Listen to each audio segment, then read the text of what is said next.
Добро вечер, почитувани гледачи, или добар ден, бидејќи веќе одиме кон вечерта, сепак е добро вечер. Јас сум Сашо Ордановски, вашиот понеделнички водител, ова отворено студио 1 на 1 телевизија. Како и секој понеделник следуваат неколку разговори пред и после дневникот, а заедно ќе се дружиме и во дневникот.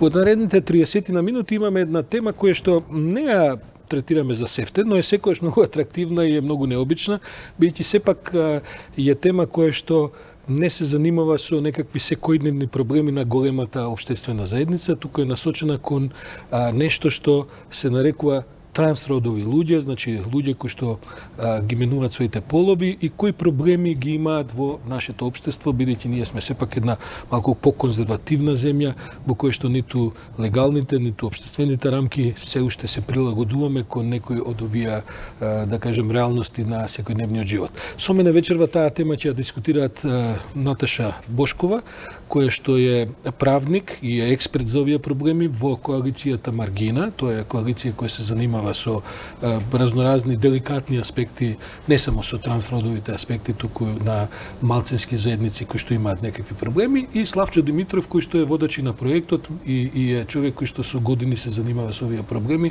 Двајца практично, веројатно во Македонија, најквалификувани соговорници за оваа тема. Славчо, зашто разговараме кога разговараме за трансродови проблеми?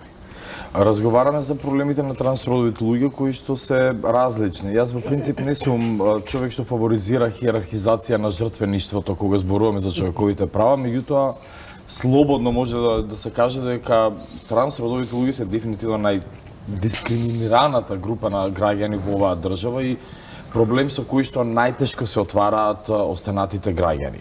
Тоа се луѓе кои што решаваат во еден момент во животот да го сменат својот пол. Не нужно, со категоријата тој чадор термин на трансродови луѓе се означуваат сите луѓе кои што при раѓање им е запишан одреден пол, а во текот на нивниот развој тие родово не се идентификуваат нужно со она што се претпоставува дека е нивниот пол, односно се раѓаат машки, а може да се идентификуваат како жени, меѓутоа не нужно проаѓаат низ процесите за популарно кажано промена на пол или за потврдување на родот. Голем дел од нив одлучуваат воопшто тоа да не го прават, се идентификуваат родово со другиот род, а некои од нив, така наречената група на небинарни трансродови луѓе, одбиваат воопшто се идентификуваат со кои да било од овие категории, исто така без воопшто да прават медицински интервенции. Тоа е релативно, Наташа, тоа е, претпоставам, е релативно нова проблематика во цел свет, да речеме, во изминатата деценија две или... Па се актуализира, не дека овие проблеми не постоеле и порано. Еве кај нас можам да кажам дека 10 години веќе интензивно работиме на затоа што и пред 10 години за прв пат стапивме во контакт со трансродови луѓе.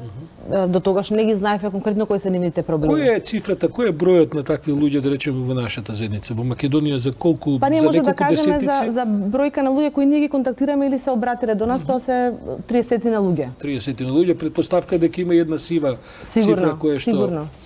Јас си предлагам, бидејќи со двајца од тие наши колеги со граѓани разговаравме, предлагам во наредните 5-6 минути разговорот да го погледаме тоа нивно искажување, за да отприлика разбереме, па потоа ќе ги дискутираме проблемите што произлегуваат. Режи, ако може разговорот со Игор и со Алекс во наредните 5-6 минути.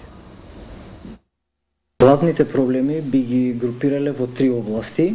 Едната област се однесува на неможноста за промена на документите, согласно нивниот вистински род, нивната идентификација. Втората област се однесува на недостапноста на потребните медицински услуги.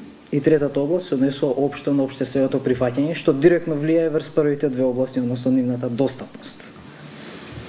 Па, за жал, има доста примери во повеќе различни институции, тоа се примери од секојдневниот живот на транслицата. Во најразлични институции, значи, например, има проблем при обид за промена податоци во банка. Тука се игнорираат правосилни документи и се останува на тоа што било, па се прават проблеми, па лицето мора да се објаснува пред сите присутни други во банката. Например, не може да подигне поштенска пратка затоа што бараат лична карта за тоа, па нема усогласување, па тука повторно мора да се објаснува. Во здравствена установа има земено, например, уплати согласно постоечките документи, таму му прават проблем затоа што изгледот е сменет, затоа што транзицијата е почната.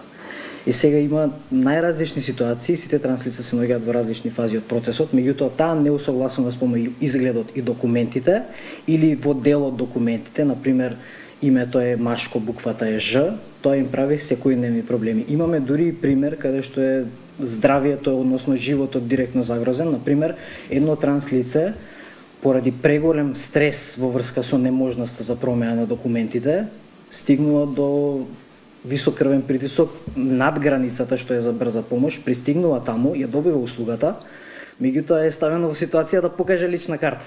Така што проблемот тука се репродуцира директно.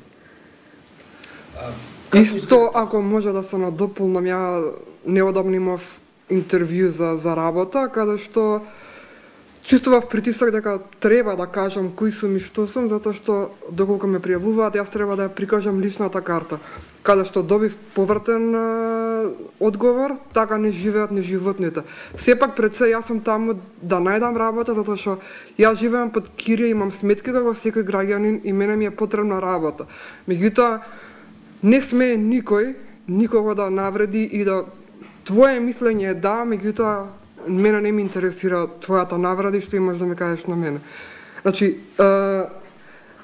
поради тоа што овде не може да се сменат тие одредени податоци, ние сме изложени на дискриминација, да слушаме навреди, да луѓето да не третираат поинаку од другите.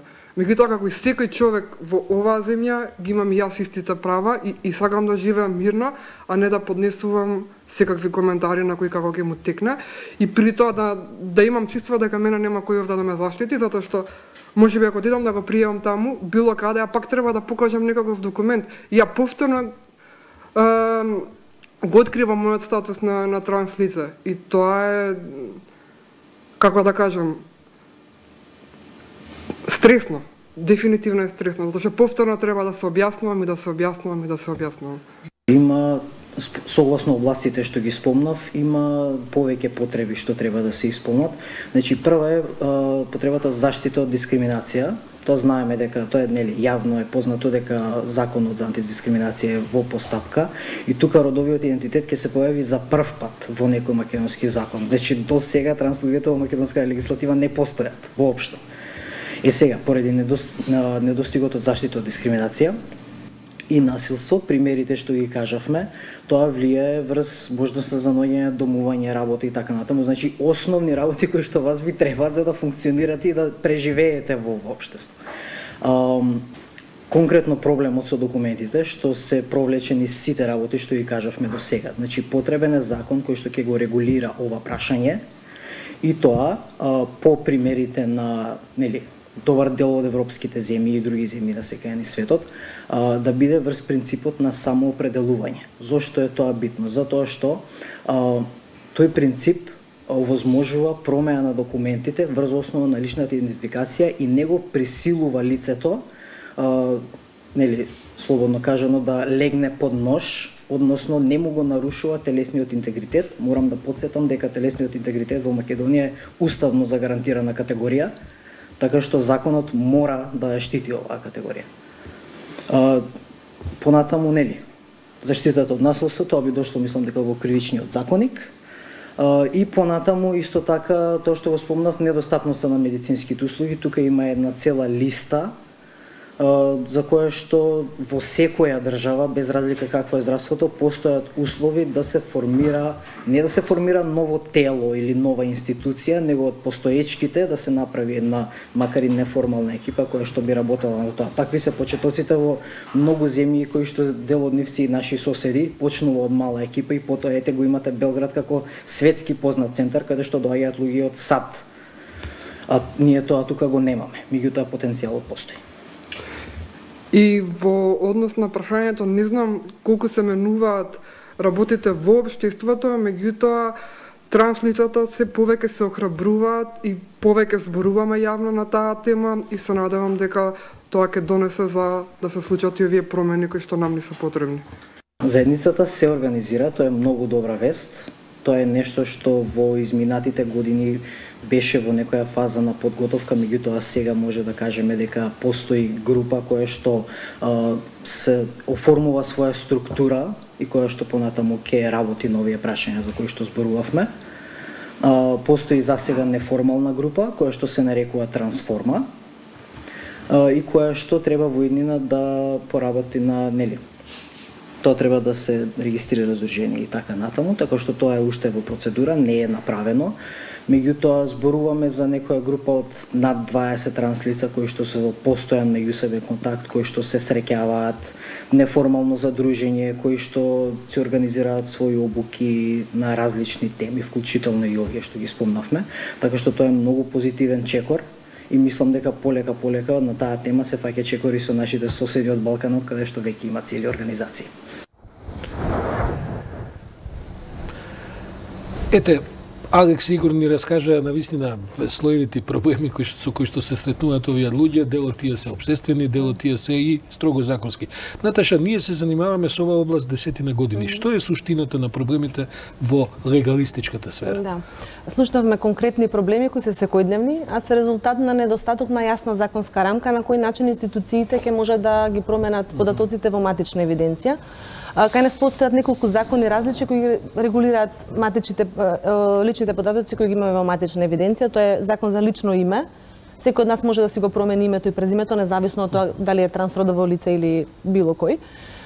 Друг закон регулира менување на ознаката за пол. Знаеме сите дека во личната карта имаме ознака МЖ. Да, и понатаму матичниот број три бројки кои што го рефлектираат ознаката М или Ж.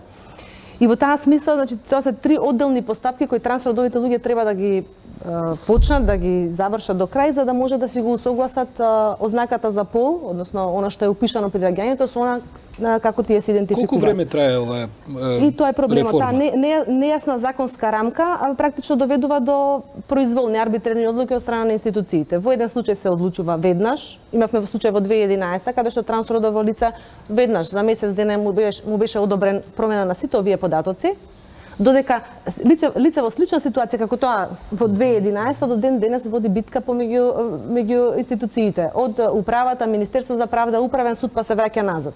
И тој случај сега се наоѓа пред Европскиот суд за човекови права и ние се надеваме дека наскоро ќе имаме позитивна одлука и притисок врз владата да направи нешто по ова прашање. Може ли да замолам режија, имаме една кратка изјава од матичната служба каде што одговорната службеничка ја кажува тие се клучната институција. Решавање на проблемот. Колешката Јасна од матично, ако може да ја погледаме и неа.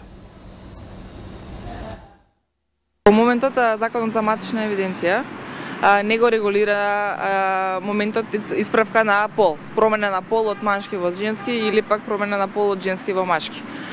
Сега законот единствено утврдува дека лицето кога се роди може да има само еден пол и не постои постапка за промена на полот како административен начин на промена на пол.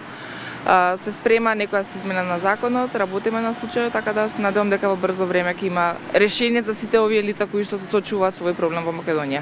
Во моментот лицата, значи, они имаат направено можеби хируршка интервенција, го смениле личниот опис, условно кажано, имаат направена промена на името од женско име во машко ставено, меѓутоа во лична карта, бидејќи промената на името е дозволена во Министерство за внатрешни работи, матичниот број им останува како што има моментот на раѓање. Ако они биле машки родени, а сега заради промената на таа трансформација хируршка направена промена на името од машко во женско име да ставиле, во личната карта тие се соочуваат со проблем што имаат женско име, а машки пол, матичен број со машки пол. И при пременување на гранични премени, при легитимирање по институции, се соочуваат со дискриминаторски однос од страна на вработените во институциите, што не може да ги услужат, само заради тоа што имаат разлики во потоците.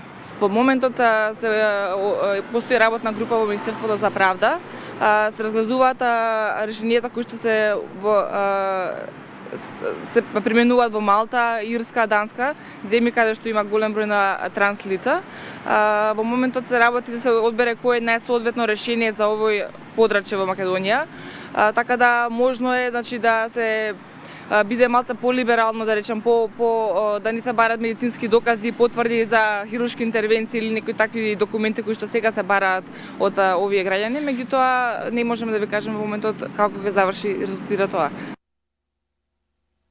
Морам да ви кажам дека доека работев темава, бидејќи бев по неколку министерства со разноразни луѓе од администрација, разговаравме и со Министерството за труд и социјална политика и така натаму, морам да признам дека, Славчо, тој е мојот впечаток, кај овие луѓе службеници постои веќе една прилично, како да кажеме, една флексибилна, една толерантна ситуација во која разговарат. Сите велат Наташа е најстручна за проблемот, сите велат Наташа, како ќе каже во работната група. Се менува ли таа атмосфера пред да се навратиме на самите правни последици? Има ли помак во таа смисла? Видите, несомнено е дека има поместување, а особено тоа е видливо, да речеме, во Министерството за труд и социјална политика, кое што имаме револуционерни промени во однос на волјата, отвореноста, преземањето на чекори, така натаму. Министерката и самата е отворена за ова прашање.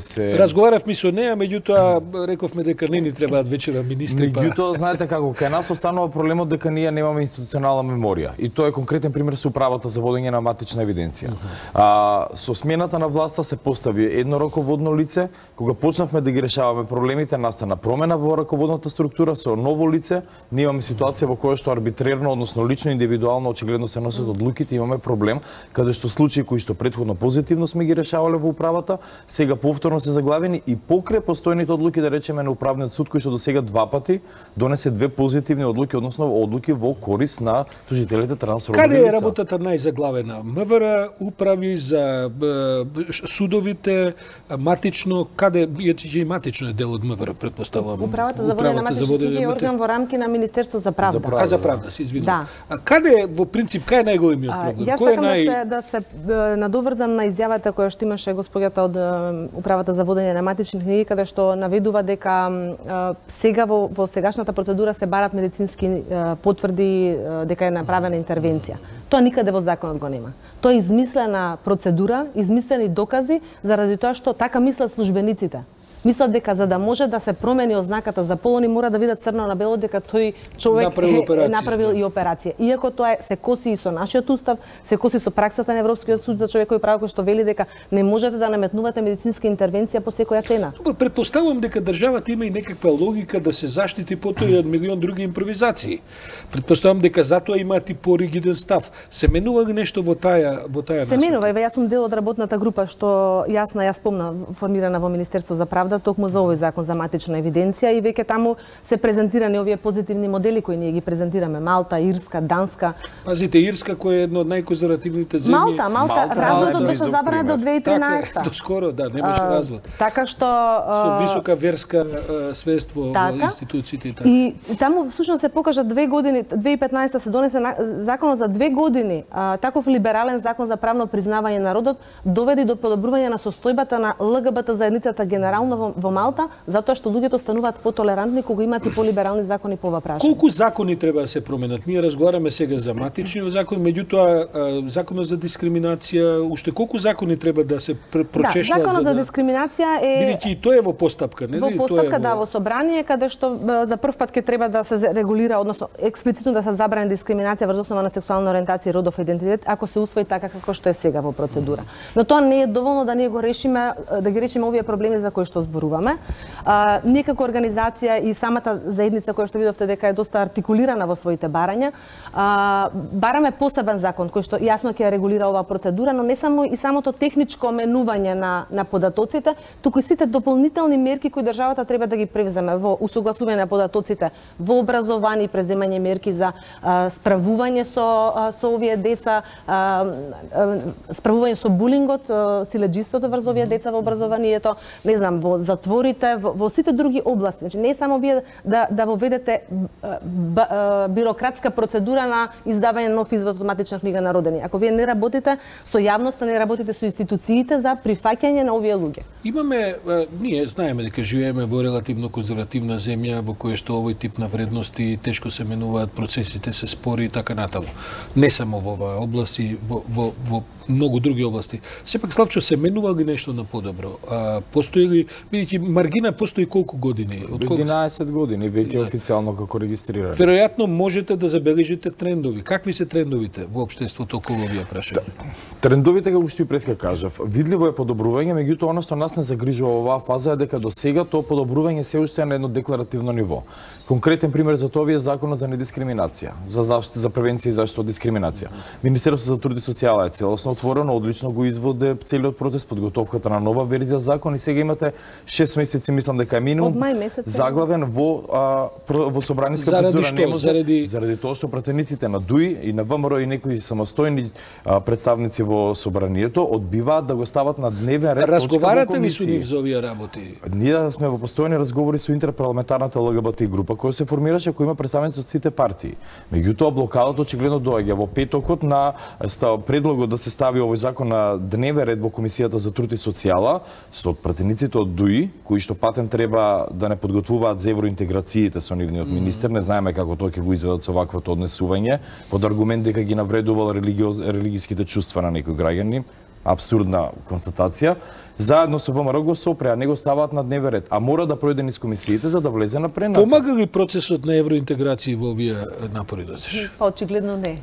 Очигледно не, затоа што овој закон конкретно за кој што сега зборуваме има позитивни оценки од сите, и од Европска комисија, и од ЮН агенциите, и од Венецијанска комисија. И ние сега имаме одличен закон кој што се водеше на инклузивен, транспарентен начин, сите засегнати страни беа вклучени и таков закон не имаме проблем да помине последната фаза. Од што се плашат политичарите дека гласачите ќе им реагираат како кажам негативно, мислам дека овој закон има повеќе импликации во однос на еве и на комисијата. Овој закон предвидува укинување на постоечката комисија која знаеме какви мислење издава и за какви лица и за какви однесувања утврдува дискриминација, додека ние со години се обидуваме за експлицитни случаи на дискриминација да добиеме позитивно мислење. Дека ќе се професионализира составот, нели се оди во таа насока. Во моментот кога ќе влезе во сила овој предлог закон, сегашната комисија ќе се распушти, ќе се објави оглас за формирање на нова професионална комисија од луѓе кои што треба да имаат минимум 7 години искуство во човекови права, од кои што 5 години во дискриминација. Добро, нашите комисии за дискриминација издаваат веднаш мислење кога се работи за политичари кои што напуштаат земја. Ние чекаме повеќе од година за... Па и тоа може да биде една од причините зашто се развлекува усвојувањето. Јас мислам дека само сексуалната ориентација и родов идентитет може да биде само маска за тоа да се одговлекува процесот. Со Игор и со Алекс поразговаравме за тоа како се тие организирани и така натаму. Се забележува дека и тие се повеќе се охрабруваат една таа мала заедница и така натаму. Славчо, што значи тоа во вашата работа?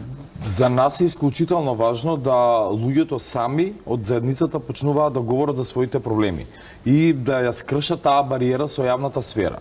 Се разбира, тој страв кој што го имаат луѓето од трансзаедницата е целосно оправдан.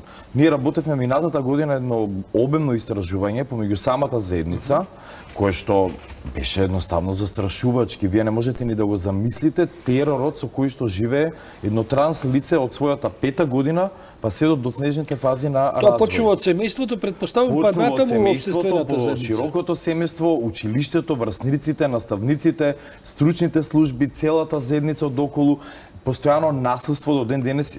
Нема транс лица кои што буквално секој ден не се соочува минимум со навреда и понижување на улици, со дофрлање, а голем дел претрпуваат секојдневно и насилство. И при тоа полицијата или не реагира, а во одреден број на случаи полицијата самата е прекршувач на нивните права, при што кругот се перпетуира, а секторот за внатрешна контрола не ги санкционира сопствените службеници и овие лица се целосно изложени на постојано насилство. Да не зборам ни за пошироката јавна сфера, медиумите, културата и репродукцијата на бинарните родови стереотипи. Не смеам ни да замислам на социјалните мрежи што се има.